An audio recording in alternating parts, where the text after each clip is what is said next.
Welcome to the deep dive. Today we're tackling something really fundamental, actually. It's about how we navigate, well, our lives and our relationships. Mhm. You, our listener, you brought this book to us, Boundaries. When to Say Yes, How to Say No to Take Control of Your Life by Dr. Henry Cloud. Yes, and diving into it. Wow, it's like a practical guide, isn't it? It really is. Yeah. Building stronger connections, a healthier sense of self, it's all in there. And the core thing, that just jumps out, boundaries aren't about building, like, fortresses to keep people out. Right, not walls. No. Think more like property lines, clearly marking where you end and someone else begins. Property lines for your well-being, kind of. Exactly. Understanding what's your feelings, your choices, and what's, well, theirs. Yeah, like your garden versus your neighbor's garden. You know whose job it is to weed which patch. Precisely. And having those clear lines, it helps protect your space, your time, your energy. Which leads to much healthier interactions, doesn't it? Less Absolutely. resentment, maybe. Definitely less resentment. So in this deep dive, we're going to explore what these property lines look like in different areas. Okay. And what happens when they get, blurry or just aren't there at all? Yeah, the problems it causes, and also how we even develop boundaries in the first place. What helps, what hinders. And there are some, practical laws in the book, right? Yeah. And myths we need to bust. Yes, absolutely. Really useful principles and common misunderstandings. The goal really is to get a clearer picture of your own boundaries. And feel a bit more empowered, maybe, to take charge in a healthy way Right. for everyone involved. Exactly. So let's start right at the beginning. What are boundaries? Okay? The book uses that great analogy, the physical property lines. You can see them, they're documented. Right, you know who owns what. Yeah. If a tree falls, you know whose problem it is. Precisely. And the book says that applies to our inner lives too. These intangible boundaries, they define your soul almost. Your soul, like guarding and maintaining it. That Proverbs verse, guard your heart. That's the one. Proverbs 4.23. It's about knowing what's inside you that needs protecting. And also, what's not your responsibility. Right. But that's huge. The book makes a really crucial distinction here. Responsibility to others versus responsibility for ourselves. Like Galatians says, carry each other's burdens. Yes, support each other, absolutely. Yeah. But the book is really clear. Nowhere does it say we need to have other control. Other control, meaning we're not responsible for their feelings, their choices, their mess-ups. Exactly that. We're not meant to fix them or manage their lives. Wow. That's a big one. I think a lot of us fall into that trap, don't we? Trying to manage everyone around us. We do. It's easy to get tangled up. But Yes. healthy boundaries help us see, okay, I can offer support, I can care. But I don't have to own their stuff. Yeah. Empathy, not, what was the word, enmeshment. Enmeshment, exactly. Yeah. And these boundaries, they aren't meant to be rigid walls either, not impenetrable. Okay, so what are they then? Think more like fences with gates. Gates. Why gates? Well, they need to be permeable, right? Let the good stuff in love, support, connection, but also keep the bad stuff out. Ah, okay. So it's that balance. Being connected, like John 17 talks about being one, but still having your own individual space. You got it. That's the ideal, And it's interesting how the book traces this idea back to God himself. isn't it? Describing God as distinct, responsible for himself, defining his likes, dislikes, plans, limits. So the pattern starts right there. Self-definition, accountability. It makes sense that it's fundamental for us too. Completely. And our words, the book says, are like the fences themselves. They're tools for setting boundaries. By just saying no. The power of no. It's basic, but so important. Matthew 5, James 5, let your yes be yes, your no be no. Clear communication. And sometimes it has to be stronger, right? Yeah. Confronting unacceptable behavior, setting limits on abuse. Yes, Matthew 18 talks about confrontation. Those are critical verbal boundaries too, protecting yourself and others. It's not just about saying no, though. The book mentions truth itself acting as a boundary. How does that work? Well, knowing the truth, God's truth, the reality of how things work, like sowing and reaping in Galatians 6.7, Okay. that helps you define yourself against maybe wishful thinking or illusions. It helps you live aligned with reality, like Psalm 119 suggests. It leads to a better life. Living in reality. Got it. And what about creating space, like actual distance? Yes. Time and emotional distance.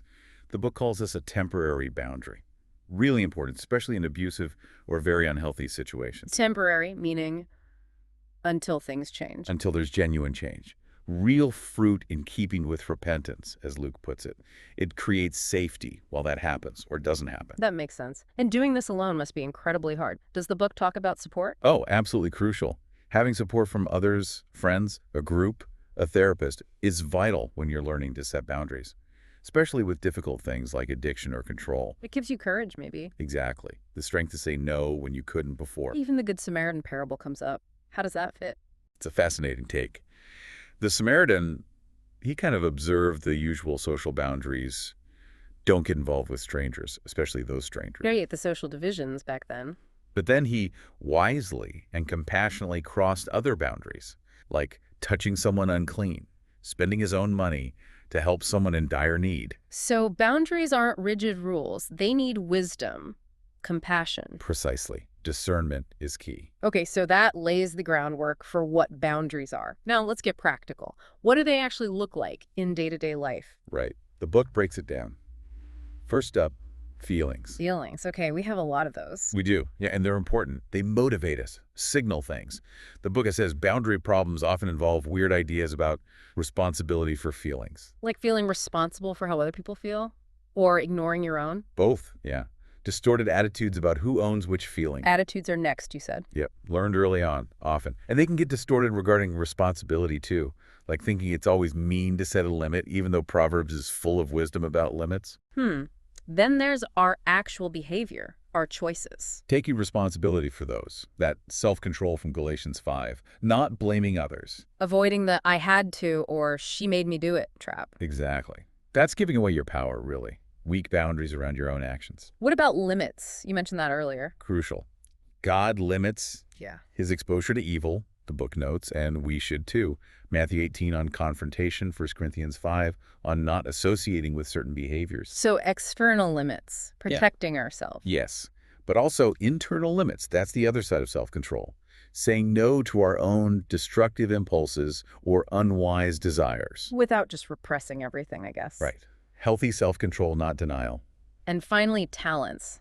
How do talents relate to boundaries? The parable of the talents from Matthew 25, it's about responsibility for what we've been given. Like stewarding our ability. Exactly. Not developing them, not using them. That could actually be a boundary issue with yourself. Yeah. Neglecting what's yours to manage. Interesting. Okay, so when these boundaries, feelings, attitudes, choices, limits, talents are weak or like non-existent, what goes wrong? What problems crop up? Well, the book describes a few common patterns. One is the compliant person. Compliant. Meaning they just go along with things? Pretty much. They say yes to the bad stuff, often. Their boundaries are fuzzy, porous. They kind of melt into other people's demands. Find it hard to stand alone, avoid conflict. Totally. Minimize differences, like Robert in the book with his wife spending, or Sherry feeling pressured at church by Phyllis. And that often comes from childhood, like being told no wasn't allowed. Often, yes. Discouraged or punished for trying to set a limit. Okay, and what's the flip side? The controllers. Ah, the ones who don't respect other people's boundaries. Exactly. For them, no just means try harder. Or maybe they might bulldoze right through. And they project responsibility, blame others. Often. And use control to motivate people, like Steve, the boss, who ignored Frank's work hours. And the book says they often struggle to take responsibility themselves and end up isolated. Yeah, because the connections they have might be based on fear or guilt or dependency, not genuine relating. And the pain of just not having boundaries. Jim's story in the book sounded rough. Oh, heartbreaking. That outburst about always giving in, feeling like he lets everyone down, it really shows the internal cost, doesn't it? It really does. So if they're this important, how do we actually develop healthy boundaries? Where do they come from? Fundamentally, the book says it requires supportive, secure relationships with God and with other people. Like Wendy's story. She couldn't set them until she felt deeply connected. Exactly. Our deepest need is to belong, to be connected. 1 John 4.16, God is love. Genesis 2, not good to be alone. Connection comes first. Okay. And then the book gets into child development, Mahler's phases. Yeah, the separation individuation process is fascinating. It starts with hatching around 5 months. Hatching, like breaking out of an egg. Sort of. The baby starts realizing, hey, mommy and I aren't the same entity. The first glimmer of a separate self. Wow. Okay, Then practicing. Toddlerhood. Exploring. Testing limits. Learning assertiveness. Initiative. The getting into everything stage. Exactly. And parents need to set realistic boundaries here, the book says, but without crushing that enthusiasm. It also mentions the danger of lacking judgment then, like in Proverbs 7.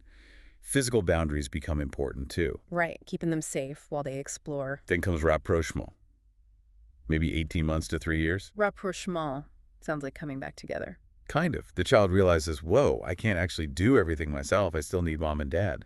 More awareness of limits. And this is where mine and no come in strong. Big time. Mine, my, me. Developing that sense of self and no becomes a crucial verbal boundary. The book stresses how vital it is for parents to make it safe for the child to say no and to actually respect that no. That seems huge. Respecting a toddler's no. It lays the foundation for respecting their own and others' boundaries later. And then adolescence, young adulthood. These are later stages of the same process. Pretty much, yeah. Re-navigating similar issues, but with more mature challenges, intimacy, responsibility, less structure. Learning boundaries early makes all that easier. What happens if parents mess this up? Criticize boundaries? Punish independence? It's really damaging. The book talks about hostility being a poor substitute for real discipline, which is about teaching self-control through consequences. And it can lead to problems later, like being controlling. It can, especially if there's a lack of limits and a lack of connection from the parents. That combination can contribute to aggressive, controlling behavior. And things like alcoholism or trauma, they can really derail this whole process. Severely. Creates feelings of unsafety, makes it incredibly hard to trust or set limits. Jerry's story about his mother's abuse really illustrates that lasting impact. Understanding how they develop or fail to develop gives context for actually building them now, right? Those 10 laws the book talks about. Exactly. They're like guiding principles for establishing and keeping healthy boundaries as adults. Okay, let's hit some highlights. The law of sowing and reaping. Consequences are real. Actions have outcomes. The law says don't constantly rescue people from the natural consequences of their choices. Because that enables them, like codependency. Right. It interrupts that natural learning process. Let people experience the results of their actions, good or bad. Makes sense. Then the law of responsibility. We touched on this. Love others, support others, but don't be others. You're responsible to yourself and for yourself. Philippians 2 again. And setting limits on destructive behavior is also part of that responsibility. Yes. Protecting yourself and upholding standards is responsible. Focus on what you need to do. Okay. The law of power. This sounds empowering. It is. You only have the power to change yourself. Your thoughts, feelings, actions, not other people. So stop trying to change them. Stop trying to directly control them. Change your response so their patterns don't work on you anymore. Wisdom to know what you can and can't change. Manage yourself. I like that. Manage yourself. What about the law of respect? Respect others' boundaries. Even if their no is inconvenient or causes you pain. Respect their right to set limits. Like Sandy's mom accepting her Christmas plans even if she was disappointed. Exactly. A mature, respectful response. A clear no deserves respect. The law of motivation, why we say yes or no. It should come from love, freedom, genuine desire. Not from fear of loss, fear of anger, fear of loneliness, fear of not looking good. Like Jason, afraid to hurt someone by saying no. Right. And the key insight, hurting isn't always harming. Sometimes a boundary causes temporary hurt, but prevents long-term harm. Okay. The law of evaluation. Don't avoid boundaries just because someone might get upset. Evaluate the actual effects. Do they lead to a healthier, more purposeful life in the long run? Focus on those benefits. The law of proactivity. Being an initiator. Yes. Don't just react. Take initiative. Define your limits, communicate your needs. Passivity, the book says, can sometimes even help bad situations continue. Be proactive. What's the law of envy? Focus on your own stuff. Your actions, your responsibilities, your growth. Galatians 6.4. Don't get sidetracked comparing yourself to others. Envy just shows something you need to work on in yourself. Often, yeah. It's a signal to look inward. Focus on your own journey. The law of activity. Boundaries aren't passive. Nope. They need action, communication. Ephesians 4, speak truthfully. If you don't express them clearly, you end up with hints, manipulation, resentment. Communicate clearly. And lastly, the law of exposure. They need to be seen, visible, clear. Be honest, be out in the open about your limits. Transparency is key. Okay, those 10 laws give a really solid framework, but there are still those myths that trip people up, right? Oh yeah, big time. They can really block progress. Like the big one, setting boundaries is selfish. Myth number 1. The book draws a line between selfishness, only caring about your own desires, and stewardship, Stewardship, meaning, meaning responsibly managing what God's given you, your time, energy, talents. Saying no to harmful things protects those resources so you can actually love and serve others better in the long run. It's not selfish, it's wise. okay, good distinction. What about myth #2? Boundaries mean you're being disobedient, especially like religiously. The book flips that. It says a lack of boundaries can be disobedience. If you're burnt out, resentful, saying yes out of obligation, is that truly loving or obedient? Point. True obedience, true love needs a genuine yes from the heart, like 2 Corinthians talks about. Hmm. And you can only give a genuine yes if you also have the freedom to say no. Otherwise, it might just be fear talking. Okay. Myth #3. If I set boundaries, people will hurt me or reject me. That's a common fear. But the book says boundaries are defensive tools, not weapons. They protect you. So setting a limit with a reasonable person might cause discomfort, but not actual harm. Exactly. It shouldn't injure a healthy relationship. Healthy boundaries protect, they don't attack. What about myth #5? Boundaries mean I'm angry. Well, anger can be a signal that a boundary's been crossed, like a warning light. Okay. But having healthy boundaries, setting them proactively, can actually mean you need anger less often as your go-to defense. Like Nathan in the book learned, boundaries can prevent anger from building up. Interesting. Myth #6. Setting boundaries is unloving. This one's tricky. Inappropriate boundaries too rigid or none at all can be unloving. Think of Robert feeling unwanted because his parents had no boundaries. Yeah. But healthy, appropriate boundaries are essential for love. The golden rule applies. Respect others' limits as you want yours respected. Love respects limits. Myth #7. Boundaries cause guilt. Well, they can trigger guilt, especially at first, if you never had emotional permission to be separate, like Susie. So the guilt feeling doesn't automatically mean you're wrong. Not at all. It Okay. can actually be a sign you're breaking an old unhealthy pattern. Growth can feel uncomfortable sometimes. Guilt doesn't always equal wrong. Okay. And the last one, myth #8. Boundaries mean I'm rejecting someone. Nope.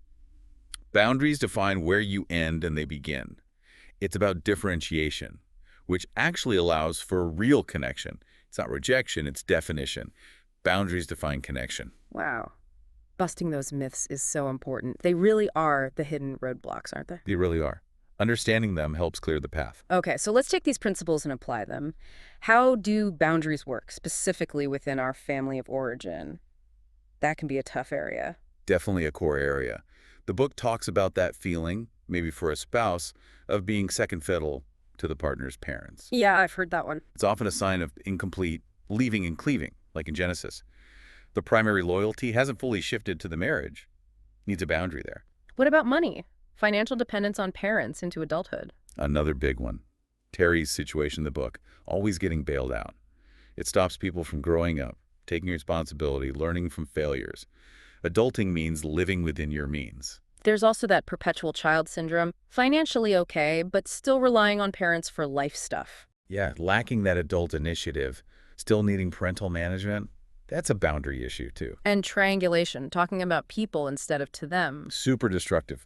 Avoids direct conflict. Breeds resentment. Proverbs warns against that, better to be direct. Clear communication boundary needed. What about spiritually?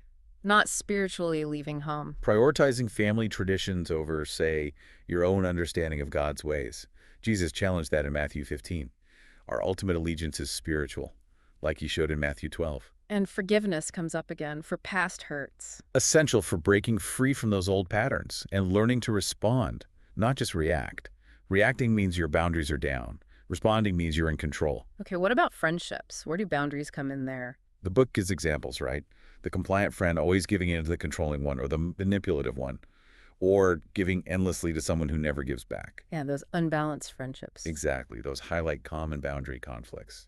And the book says you can't just make yourself love someone out of obligation, like in Romans 7. Right. Commitment matters, but real friendship needs that foundation of mutual care and respect, love, which you can't force.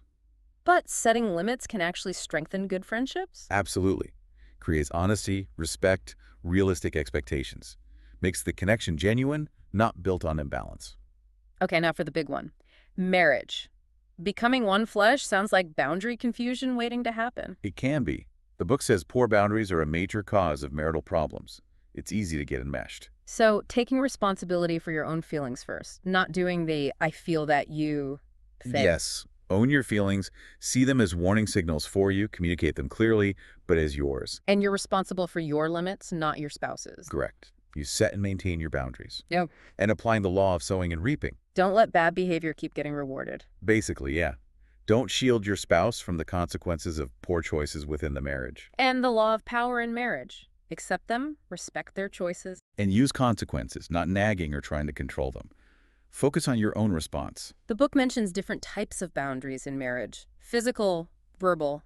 Skin, words, time, emotions, spiritual space, all need healthy boundaries.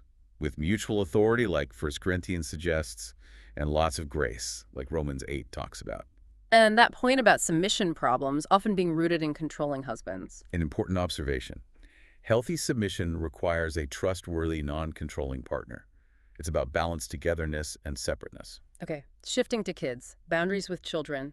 Discipline versus punishment. Key distinction. Discipline is about training, developing internal boundaries, teaching self-control. It looks forward. Punishment is just payment for wrong.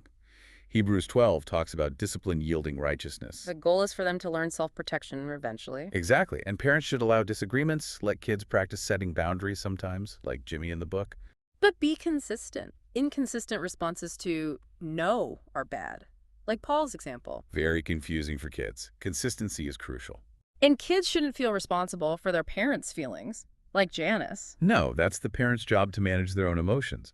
But ultimately, the book says we're all responsible for our own souls, regardless of upbringing. Teaching delayed gratification is important too, like Hebrews 12. Yes, but after a foundation of safety and attachment is built, grace before truth, connection before separation, and age appropriateness is key. And adolescence means shifting from control to influence, more freedom, more responsibility. That's the goal. And crucially, parents need to stay connected even when disagreeing or setting limits. Don't withdraw love. Makes sense. What about boundaries at work? That's a big stressor for many. Huge. Setting limits on overtime is one. Reviewing your job description, what are you actually hired to do? Prioritizing tasks, saying no to things outside your role. Exactly. The book says job overload is your responsibility to address. Set limits on your own time and energy. Learn to say no to keep your workload manageable. Agendas and time limits for meetings sounds simple but effective. Very practical, like Jethro telling Moses to delegate in Exodus 18. Don't try to do it all yourself. And that transference thing, projecting feelings onto bosses, Yeah. expecting work to be family. Yeah, unrealistic expectations. Yeah. Keep work stress out of home and personal issues out of work as much as possible. Clear boundaries between spheres. Okay. And finally, boundaries with yourself. Internal stuff. Yes. Eating, money, time management, finishing tasks, controlling your tongue, sexuality, substance use, all internal boundary areas. Taking ownership is the first step, even if the roots are in the past. Absolutely. Need to own the current out-of-control behavior. And the book stresses needing safe relationships for insight and support here. Embracing failure as learning, seeking feedback, surrounding yourself with supportive, non-rescuing people. All vital. And remembering God respects our boundaries too. He lets us choose, experience consequences. He doesn't rescue against our will. So we need to respect his boundaries too, his choices, his no. Makes sense, doesn't it? Yeah. And he's the ultimate responsibility taker, like in the wedding banquet parable. Okay, this all sounds great, but setting boundaries can be hard. People push back. What about resistance? Expect it, especially anger from people who feel like they're losing control over you. The key insight: their anger is their problem, not yours. Don't get sucked into it. Don't get drawn in. Stay calm. Be prepared to use distance. Enforce consequences. Empathize. I see you're upset, but don't change your no. What about guilt trips? Guilt is your feeling to manage, not their weapon to use against you. Stop blaming them for how you feel. And don't over-explain or justify. Just state your limit. Anticipate retaliation sometimes, like Brian's dad. Stand firm. Yes. Be prepared. And recognize your internal resistance to that fear of loss. What are you really afraid of losing? Whose approval? Finding grace and truth in supportive relationships helps here. Immensely. And allowing yourself to grieve the old patterns you're letting go of. That's part of it. Prayer, developing gifts, support groups, forgiveness, all tools. Powerful tools. Forgiveness especially unhooks you from the hurt. It's for your freedom. And that fallen conscience idea, where setting a boundary feels wrong. recognizing that feeling itself as part of the resistance you need to overcome. It's a distorted signal. So how do you know if you're actually making progress? What are the signs of success? Early signs might actually be feeling that resentment or frustration when lines are crossed, like Randy. It shows you're becoming aware. Okay, so feeling bad can be a good sign initially. Can be. Also, finding yourself drawn to people who respect boundaries, Mm. boundary lovers, and joining a supportive boundaried family or group is huge. And the freedom to say yes wholeheartedly comes from being able to say no. Absolutely. It makes your yes genuine. It means you're valuing your own soul, your well-being. Even rejoicing in guilty feelings sometimes, as a sign of change. The book suggests that, yeah, it shows you're challenging old stuff. The ultimate goal is maturity, loving well, working well, like Christ. And learning to love others' boundaries teaches empathy. Definitely. And the outcome? More honesty, less blame, less resentment, better relationships, like Yan and Ben experienced. Like still gonna have challenges, obviously. Of course. But mature boundaries give you the tools to navigate them, to say no when needed for protection and growth. Sherry's Day in a Life with Boundaries example really shows it in action. Family, work, church, It pulls it all together. It's about being more defined, more free, more responsible. and more able to love and be loved in healthy, sustainable ways. That's the heart of it. So wrapping up this deep dive into boundaries, Yeah. wow. The key takeaway really is boundaries aren't selfish walls. Not at all. They're essential lines, defining who you are, what's yours to handle. And they pave the way for healthier relationships, right? Right. And just better personal well-being. Absolutely. And we really hope, as you think about what we've explored from the book, that you've got a clearer sense of your own boundaries. Yeah, and maybe feel a bit more empowered to make some positive changes, even small ones. Definitely. Every step counts. So here's a final thought to maybe chew on this week. Just pick one area, one part of your life where setting even a slightly clearer boundary might bring more freedom or maybe deeper connection. Good question. What's just one small, manageable step you can maybe take in that direction this week? Something to think about. Until our next deep dive, keep exploring, keep learning. And keep growing.